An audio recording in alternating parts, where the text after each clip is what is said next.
Okay, we're all set. Thank you. Okay, good evening, White Plains. How is everybody doing? Thank you for joining us. I want to welcome Dr. Ricka and is Ann Vicarotish on the call? Or is she joining? Okay, and welcome Ann. We appreciate this. So they're going to give us the presentation for the 2021-22 White Plains City School District budget. I am Gina Norfleet, one of the White Plains PTA Council co-presidents, and my co-president, Jessica's online. You want to say hello, Jessica? Hi, everybody. Hope everybody's having a good evening. Thanks, Jessica. We are looking forward to this presentation and all the hard work that all the departments have made to put this together. So if you could kindly put questions in the chat, or I'm sure Dr. Ricka and Ann will be available for questions at the end. Also in the chat, I'm going to put in information about how to request absentee ballots, and also, reminders of when to vote. And also at the end of the presentation, if you would fill out the Google form. And if you represent more than one PTA, please check all that apply. We're trying to get a quorum from each unit. So all 5 elementary schools, middle school, high school. And then the questionnaire asks if you support or do not support the proposed budget. And hopefully we do have all our stakeholders support in next year's budget. So without further ado, and then also Jessica's going to close us out this evening. So I apologize if I don't say my good evening to you. So go ahead, Dr. Ricka. Thank you very much. And Ann. Oh, thank you very much. And thanks for everybody for jumping on. And I hope you had a good day today. I always start every meeting with just saying thank you. There's just so much to thank everybody for. Just the fact that you're here with us this evening and you're going to listen to our budget presentation, and for everything that you've been doing for our children and our school district. Just please know that from all of us in the educational community, we're really grateful. I do have to apologize in advance. I have an 8 o'clock meeting, so I wanted to, if it's okay with everybody, I wanted to just ask if there were any questions unrelated to the budget. I always like to answer questions that anyone may have. So unrelated to the budget, I'm happy to answer any questions right now, and then we'll dive right into our budget presentation. If you have a question, feel free to unmute yourself and ask your question.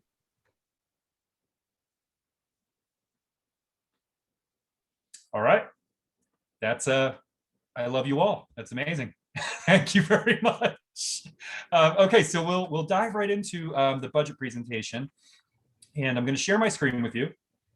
And I should say we're recording this presentation, so you'll be able to go back to it, or if you have to jump off because you have to put the kids to bed or something like that, you can always come back to it.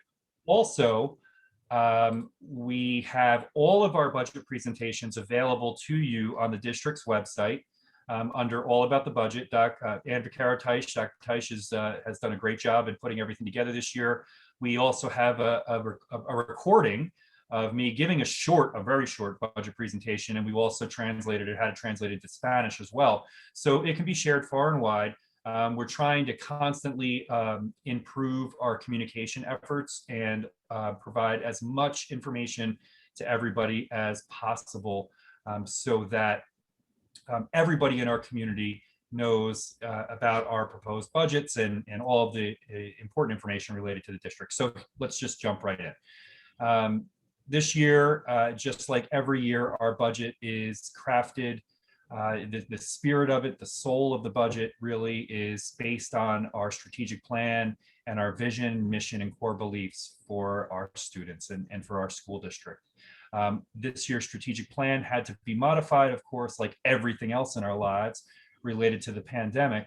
And I think as you go through and you look at the educate, support, and partner pieces related to our goals, you will notice that we've been working diligently to try and meet those goals. So from the academic standpoint, the educate standpoint, making sure that our in-person and our remote, our hybrid experiences for our children are as robust and engaging as possible, providing all the supports that we possibly can for our children and our families, and then partnering in every way possible or every way that we can find to support our families and the greater community. I'm not going to really read off and list all of the challenges that COVID-19 has brought to us in the last 14 months. The good news is that our district from March 2020, while imperfect to be sure, has really worked every single day to bring us as close to normalcy as possible. And it's been the work of thousands of people, literally thousands of people, and critical partners, community partners that have gotten us to where we are today. Folks have asked, well, what's the financial impact of COVID-19 on the district? Well, we've devoted at least $6 million and plus in terms of all of the things that we needed to do to get our facilities ready to educate our children during a pandemic and get us to the place that we needed to be to finally be able to bring our children back into the facilities 5 days a week and open the facilities to all of the children who are able and willing to attend on a daily basis. So it's been a long road, and I don't need to go through that with you. I know you've been on the road with us, but we're really proud of where we've been and where we've come from, and we're looking forward to the future as well. So lots went into it, lots still going into it, and as we're gearing up for the fall, folks ask me all the time, well, Joe, what are you thinking that we're still going to have remote instruction? I say I am planning right now that in the fall we're 100% in person. I don't know what the government's going to require of us. We are working with the government right now and trying to ascertain and get guidance related to the fall rather, as quickly as possible. We don't want to wait until August. We want to know that if we need to make adjustments, that we have the ability to make those adjustments prior to the beginning of the academic year. But we're planning for a quote normal school year and a normal opening in September. The core principles within this proposed budget are right here, and you remember this. You see this every year. We keep these guiding principles in place because we believe these are the principles that are going to keep our district strong, are going to make sure that our financial plan is viable and sustainable, and at all costs, really preserving our instructional core, preserving our program, preserving all of the experiences for our children. I never want to have to come to you and say we have to cut X, Y, or Z. And we work very hard to plan and project into the future as best as we can to make sure that our fiscal plan is solid, and that we're taking the conservative approaches and conservative steps to be able to weather any unanticipated challenges that may arise from year to year, like a pandemic, for instance. Just a reminder, again, on the district's website in the All About the Budget section, you will be able to find and review at your leisure all of the work that got us to this evening. And I would be remiss if I didn't thank the many, many people who put a great deal of time and effort into this year's proposed budget. It's different this year, and I'm going to share with it in a couple of slides. You'll see what's different. And it required a great deal of work. It required a great deal, and it always does, but this year was a little bit different because we really didn't know what the fiscal landscape was going to look like. You'll recall several months ago, New York was in a $15 billion COVID-related budget hole, and we weren't sure whether or not we were going to receive federal support for the state, which in turn, of course, supports our school districts. So you will see the progression and the genesis of all of those conversations and these various presentations, which are available to you on the district's website. Everything we do, we know we can be better at. We go into everything recognizing that we're in a cycle of continuous improvement.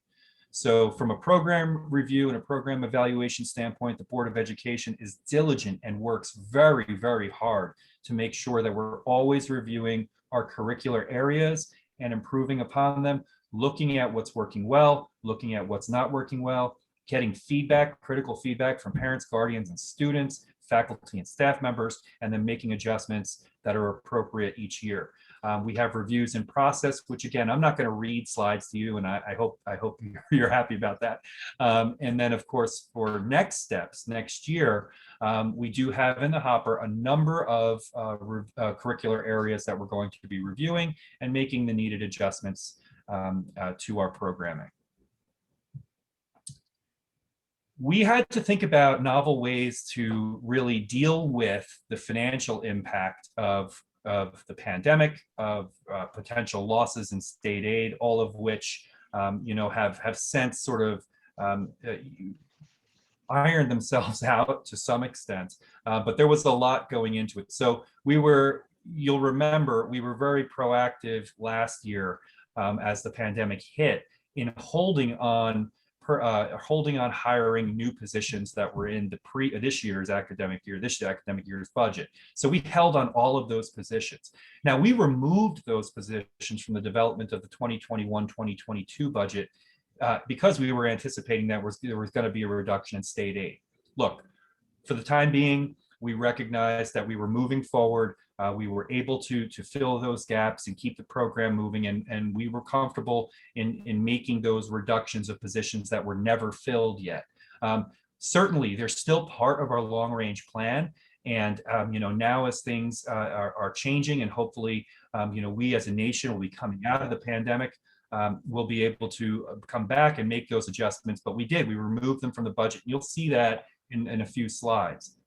We use projected savings from 2020, 2021 this year from those initiatives, and we applied them in areas that were going to make sense in our ability to reduce our overall spending plan. So we reduced the 2021-2022 maximum allowable tax levy limit, which was 3.88% to 1.23%.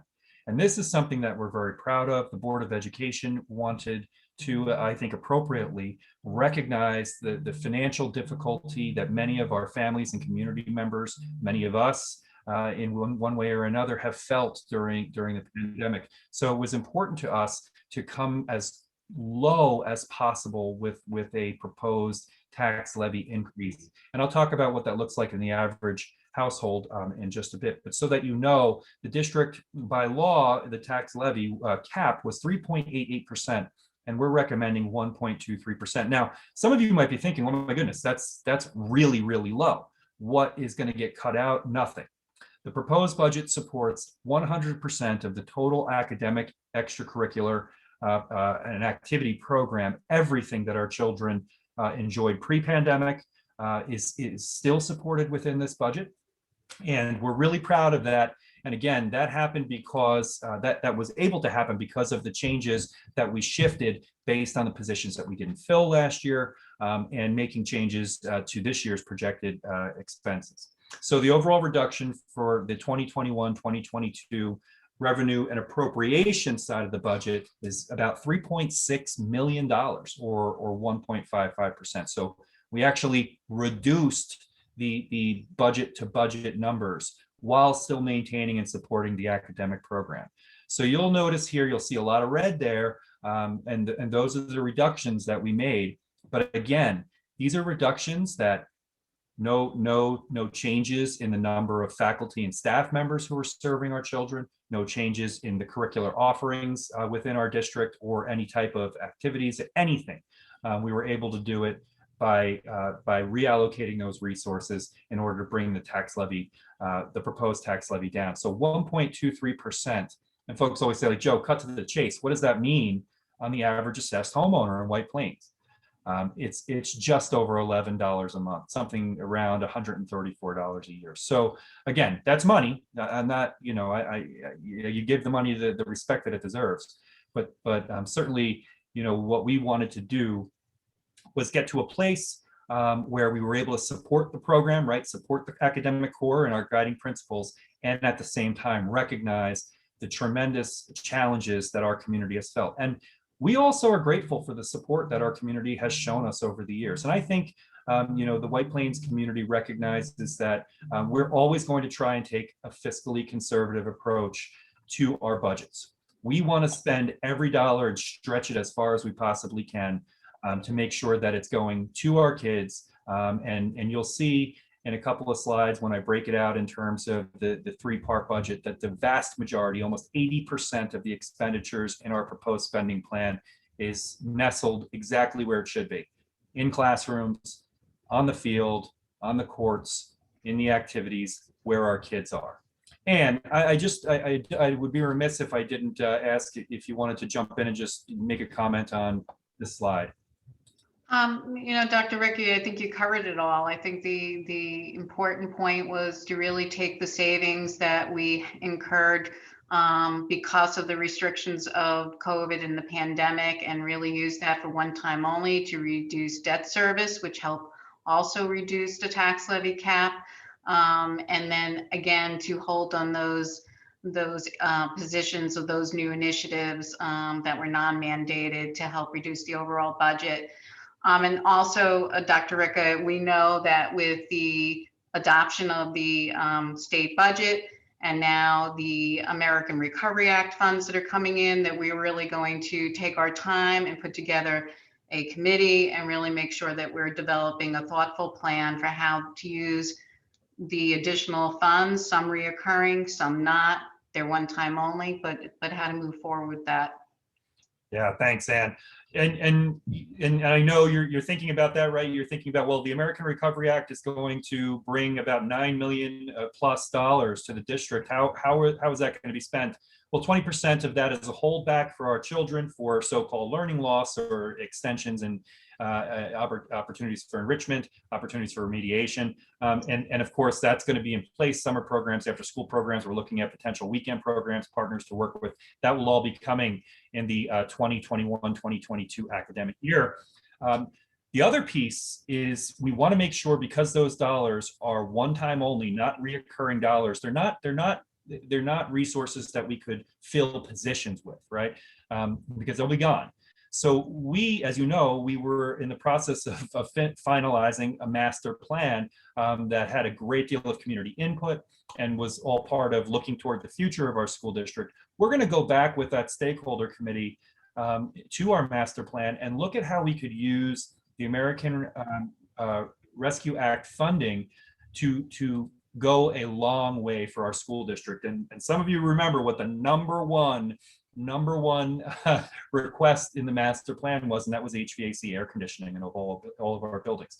And air conditioning in these days is not just a sort of a luxury, right? You all know, especially if you've been on the third floor in Eastview on a hot day, or third floor GW, it's not a luxury, it's a necessity. So looking at things like HVAC to be able to invest in our district for the long haul, those are the types of things that this committee is going to be tasked with doing to use those funds. We want to be really smart and make sure that however those funds are expended, that the benefits that the community will receive are year-over-year benefits, not flash in the pan benefits. Major sources of revenue, of course, in our community, as in every community in Westchester County or most, are real property taxes. Though we are happy to see and very grateful for the work of our elected officials and the Board of Education and our colleagues who have worked to advocate for our school district to finally receive its full portion of the allocated state aids. So this year, we're finally getting to 60% of the state aid that we should be receiving, and supposedly it will be phased in over the next 3 years so that we will be where we're supposed to be. And that's good news.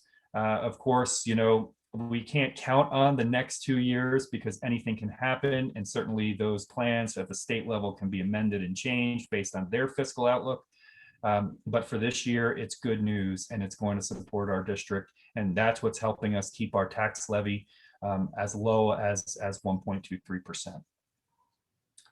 And do you want to just walk through this real quick? Just I want to make sure you hit the salient points here. Sure. So the center column is the maximum allowable tax cap calculation as per law that the district could levy. And it really starts with the prior year, and it shows that they're is a percentage increase for any actual real property added to the tax rolls. And then it adjusts for prior year payment in lieu of taxes. Those are commercial properties that come off the tax rolls, and they have agreements with the Westchester County Industrial Development Agency and the city, and they pay those taxes directly because they're moving in and getting improvements to the property. And then there's also the capital tax levy exclusion, which essentially is our debt service payments for principal and interest, less building aid. And then also the fact that we do offset some of that expense with taking monies from the debt service reserve fund. And so therefore that helps alleviate the tax levy. And then, it's always couched as the tax cap is 2%. But technically it's the lesser, it's the lesser of CPI, consumer price index, or 2%. And this year the consumer price index was 1.23%. But we know that the overall tax cap isn't 2% because we're going through this complicated formula, 8-step formula, to get really to what the actual tax levy cap is. And then you add, you take out the current year pilots, and then you have your current year capital levy exclusion. And for this year and the years going forward, due to using one-time only funds, we will be using 2.1 million from the debt service reserve that we were able to help fund this year to help reduce the tax levy to taxpayers and saving those dollars. But then what we also did, and if you switch to the column to the left, which is what we're recommending, we're also saying we're going to remove $3 million from the levy, which is essentially the 2021 initiatives that we held on. So the overall increase in what we brought the levy down to is the 2.4 million, or 1.23%. Thanks, Ann. Just jumping back. Oh, not 2%. I said complex, not 2%, as they like to advertise. right. Just I see he's here, so I don't want to embarrass him, but going back to the American Rescue Act and that $9 million, we wouldn't be able to air condition all of the district, right, with that American Rescue Act funding. But I do need to just thank him again. He's here with us now. He's a dad in our district, former Assemblyman David Buchwald. One of the last things he did for us, and he's done so many things for us, but one of the last things he did for us was help us attain a over $2 million grant for HVAC, for air conditioning at the high school. So that's in process right now. So David, thank you so much for that. Really appreciate it. And now that helps us because we don't have to focus on the high school, and the high school will be fully air conditioned. Areas of expense, right? Just in terms of where the money is spent, and again, this is what I was referring to before. This is what you want to see. You want to see the bulk of the financial plan devoted to kids, right? where children are going to be directly impacted. So that's in curriculum and instruction, it's in transportation, it's in salaries and benefits for faculty and staff members. That's where we want to be. We're about 78.79% in terms of the overall spending plan is devoted directly to program, and that's a really great thing. Thinking about demographics, just to give you a quick sense, we are projecting and trending down in terms of student enrollment, and that's based on live births. So of course that can change from year to year. And when you look at the drop, it seems like it's a precipitous drop, but it's not. You're looking at a few hundred children year to year to year. So I don't sort of rest on my laurels and say, oh, we're okay, space is going to be just fine. We have to constantly keep an eye on that. As you all know, White Plains is a very, very desirable community. We have a lot of families who are looking to be able to move into White Plains, and we keep a very close eye on enrollment because it's important to us that our class sizes are as small as they can be in terms of what makes financial sense, right? That we're able to keep our class sizes that small. We think that's so important, particularly at the elementary level. And we're really proud to be able to do that. So I show this to you, and you can look at it at your leisure, just so you have a sense of what our enrollment looks like. And again, when you look year to year, in terms of the projected numbers, it's not a tremendous decline in student enrollment. Staffing is pretty much the same. We're not adding new positions that are going to have a financial impact in this budget. We do have some reclassifications of positions, and really it's just based on what we need and what our needs are. Now, it is important to note that we recognize from a social and emotional standpoint that pupil services personnel, these are your guidance counselors, these are your social workers, school psychologists. They are critical members of our school community, and we recognize that in the coming year, they are going to really be working very closely with our children. We have a lot of kids who have experienced sustained trauma over the course of the pandemic. We want to make sure that we have personnel in place, helping personnel in place to be able to assist them. So we're going to keep a very close eye on our PPS numbers. Right now, we're in good shape. But if we need to make adjustments, we certainly will do that. Additional factors just for your consideration. Of course, we self-fund our tax certiorari fund, and this is when folks contest their taxes annually. We're spending anywhere from $3 to $5 million. We anticipate it was down a little bit related to COVID, but we definitely anticipate that we will continue to see those contested, and of course the district is responsible for paying for the costs associated with the refunds. Employee benefits are in line. Our projections were good. Thank you very much, Anne, and to our team for making those solid projections. We're looking for TRS in terms of for 21-22 is 10%. It's about an increase of 5%. For employee retirement system, ERS, is an increase of about 11%. Health insurance, we are part of a consortium. We do not use the state health insurance plan, which is a major savings in terms of the annual costs associated with health insurance, substantially lower than the industry standards, which is great. The BOCES print shop, which we used to house over at the high school, has gone kaput. When the pandemic hit, there was no need for printed paper, and that became a endeavor for BOCES that they couldn't sustain. The district will be working with other vendors to secure our printing, but that is going to save us about $500,000. So that was a big savings in terms of the costs associated with that print shop.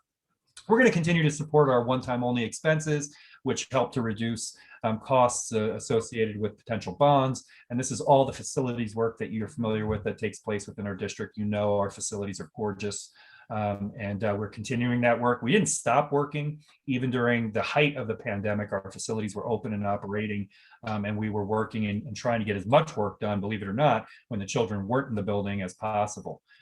Personnel costs are in accordance with all of our collective bargaining agreements, and we have other contractual obligations that are around 2 to 4%, depending upon what they are, BOCES services, property insurance, transportation, and the like. Again, breaking out the three-part budget so you get a sense of where our dollars are spent. That middle, that big old middle, is where you want to be. That's our program. Up at the top there is your administrative costs. You want to keep them as low as possible. And our capital costs are right in line with where we need to be. This just breaks it out so you get a sense of what's in those overall, three parts. Administrative costs is a lot more than just your administrators, as you see there. That's everything related to everything in terms of communications and public legal services and insurance and curriculum. Everything is in there, and then program and capital are pretty self-explanatory. We have this, we always go through this. I always feel like, it's like bad luck to do it, but it's important because people need to know what happens when a budget fails. And when a budget fails, the Board of Education has to consider whether or not it will go out for a second vote, amending the proposed budget and going out for a second vote. And if it fails a second time, you go into what's called a contingency budget. And really, it's the budget has to stay pat. You can't add anything. For us, that means it would be about a $2.3 million loss, and that's program. As you know, in this proposed spending plan, as I mentioned earlier in the presentation, at 1.23%, we're right where we need to be. That is making sure that, you know, all the program is supported, but there's no fluff. So, you know, if the proposed budget was unsuccessful and we had to cut an additional $2.3 million, that gets scary to me as a teacher, because that I have to then look at program activities, all of those types of things. So I don't even like to talk about it, but it's important that folks understand and that they know what happens if a budget fails the second time. And look at that, 24 slides. So where we are this evening is getting ready for our budget hearing on May 10th. And then of course the election is on the 18th.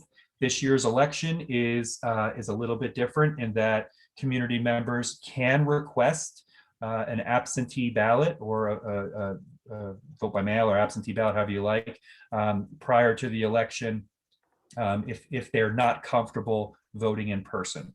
That's under the COVID executive order. So folks will have an opportunity. It's not going to be like last year where every registered voter was mailed a self-addressed stamped ballot. So this year, if you want to vote by mail, you do need to sign up and request that ballot. It won't come with a stamp on it, but you know, certainly that would save you from having to go to the polls. Or our polls will be open and all of the health safety standards will be in place. So everything will be, you know, everyone will be physically distanced and making sure that we're keeping everybody safe and secure as possible when they go into the vote. And of course, that's on Tuesday, May 18th. Thank you so much. And I'm happy to answer any questions that anybody might have. I'll look in the chat too if you. Yeah.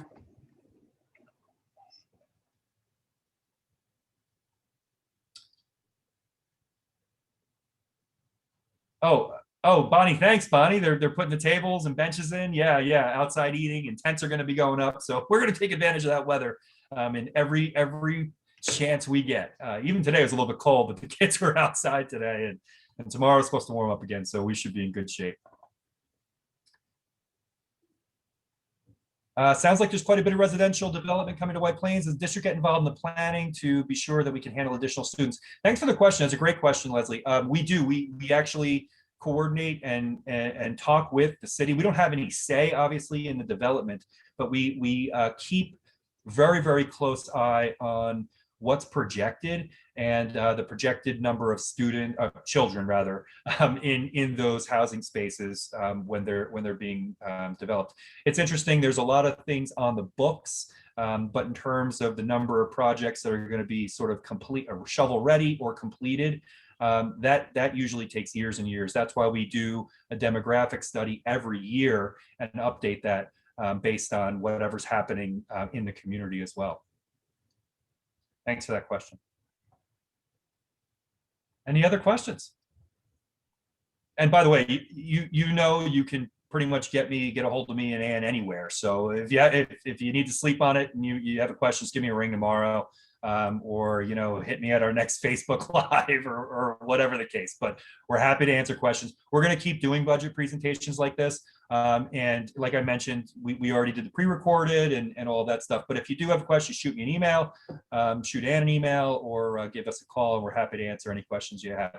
The end result is this. First, thank you for listening, and thank you for all of your support and everything you do as PTA, but also as parents and community members.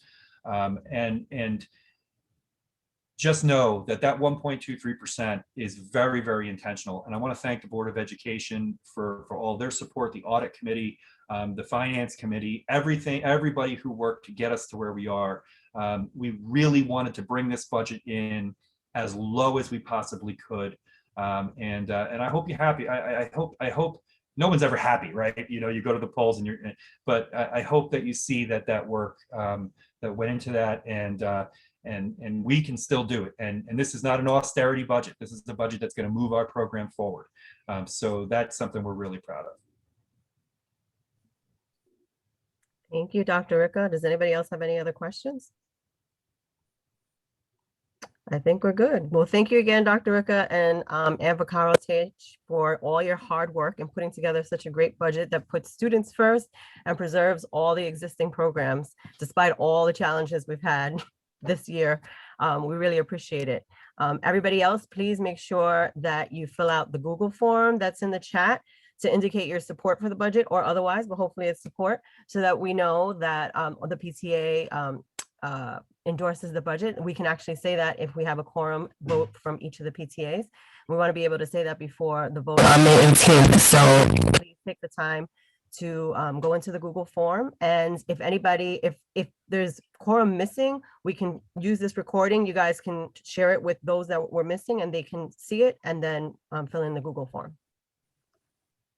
So hopefully that's good for everybody. And again, thank you, Dr. Can you Ricca. post the link to the Google form one more time? I'm sorry, because I came in late. I don't see it in the chat. Thanks so much. No problem. And I can also email it to everybody as well. So all the units, not a problem. Along with the video recording of the meeting. Dr. Ricca, can you share the video recording once it's done? Oh, absolutely. Okay. Yeah, and you can play it over the weekend, play it for friends, you know, when you're bored. Fun, so fun. So I think we're good. Does anybody else have any final comments, questions? I do. That was my son. I want to, before everybody jumps off, I want to share something that happened to me today. You all know that Miguel Cardona visited the district, which was cool. It was neat. And, you know, he said a lot of things. He visited our kids. He talked with our kids. He talked to a lot of different people. He was trying to learn as much as he possibly could. But he pulled me aside and he said that our district was inspirational. And that hit me like square in the chest. I kind of like stood there for a second. You know, he couldn't see my mouth, so my jaw was open, but couldn't see my mouth. And then he followed up and he just said, you know, I can feel the love in your buildings. And you know, talking to people and I thought to myself, and 100%. And I said to him, you have no idea. And you know, he went on and he left us and he went on to talk about White Plains. And I just hope that you all know how grateful we are to you and to everybody in our community for everything that you do. You know, this is an amazing place. A place where, you know, we take care of each other's kids, we look after each other. We've come through a really hard time, bumps and bruises, you know, not always, you know, happy with each other, but at the end of the day, we did it and we're still doing it. And I just want you to know that I'm really grateful. And I know Ann is too. It's just, you know, White Plains is we rock and just thanks for all that. Thank you once again. Thank Your you so much leadership. for having us. Thank you so you. much for your leadership. We appreciate it. Have a great Absolutely. evening. Have a great evening, everybody. Bye. Thank you all. Have a Bye-bye. good Yeah. evening.